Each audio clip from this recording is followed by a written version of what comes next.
کریم صلی اللہ علیہ وسلم سے آپ نے فرمایا 3 خصلتیں ایسی ہیں کہ جس میں یہ پیدا ہو جائیں اس نے ایمان کی مٹھاس کو پا لیا، اور یہ کہ اللہ اور اس کا رسول اس کے نزدیک سب سے زیادہ محبوب بن جائیں۔ دوسرے یہ کہ وہ کسی انسان سے محض اللہ کی رضا کے لیے محبت رکھے۔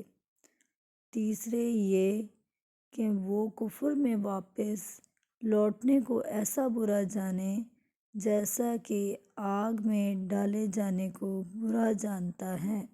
صحیح بخاری حدیث نمبر 16۔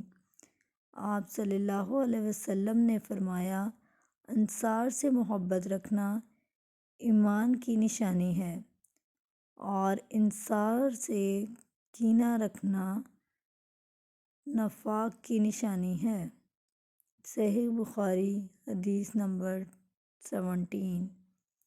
عبادہ بن صامت رضی اللہ تعالیٰ عنہ جو بدر کی لڑائی میں شریک تھے اور لیلۃ العقبہ کے 12 نقیبوں میں سے تھے، فرماتے ہیں کہ رسول اللہ صلی اللہ علیہ وسلم اس وقت جب آپ کے گرد صحابہ کی ایک جماعت بیٹھی ہوئی تھی، فرمایا کہ مجھ سے بیعت کرو اس بات پر کہ اللہ کے ساتھ کسی کو شریک نہ کرو گے، چوری نہ کرو گے، زنا نہ کرو گے، اپنی اولاد کو قتل نہ کرو گے، اور نہ عمداً کسی پر کوئی ناحق بہتان باندھو گے، اور کسی بھی اچھی بات میں خدا کی نافرمانی نہ کرو گے۔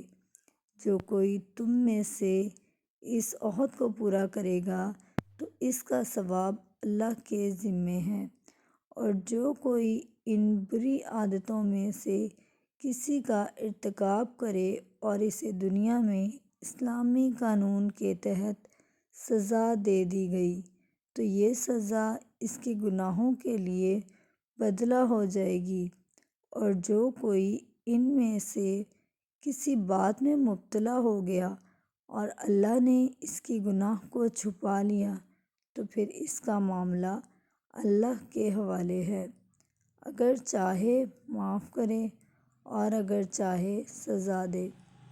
عبادہ کہتے ہیں کہ پھر ہم سب نے ان سب باتوں پر آپ صلی اللہ علیہ وسلم سے بیعت کر لی۔ صحیح بخاری حدیث نمبر 18۔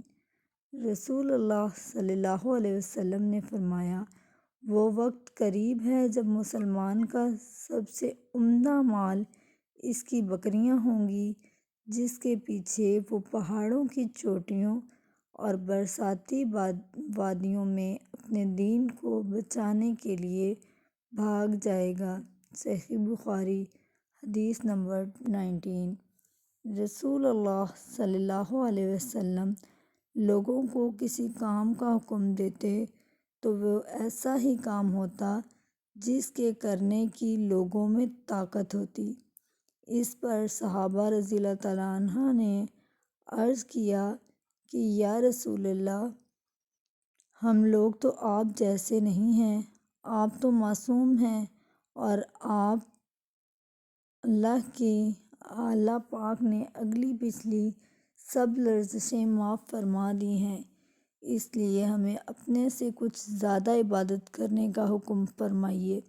یہ سن کر آپ صلی اللہ علیہ وسلم ناراض ہوئے، حتیٰ کہ خفگی آپ کے چہرے مبارک سے ظاہر ہونے لگی۔ پھر فرمایا کہ بے شک میں تم سب سے زیادہ اللہ سے ڈرتا ہوں اور تم سب سے زیادہ اسے جانتا ہوں، پس تم مجھ سے بڑھ کر عبادت نہیں کر سکتے۔ صحیح بخاری حدیث نمبر 20۔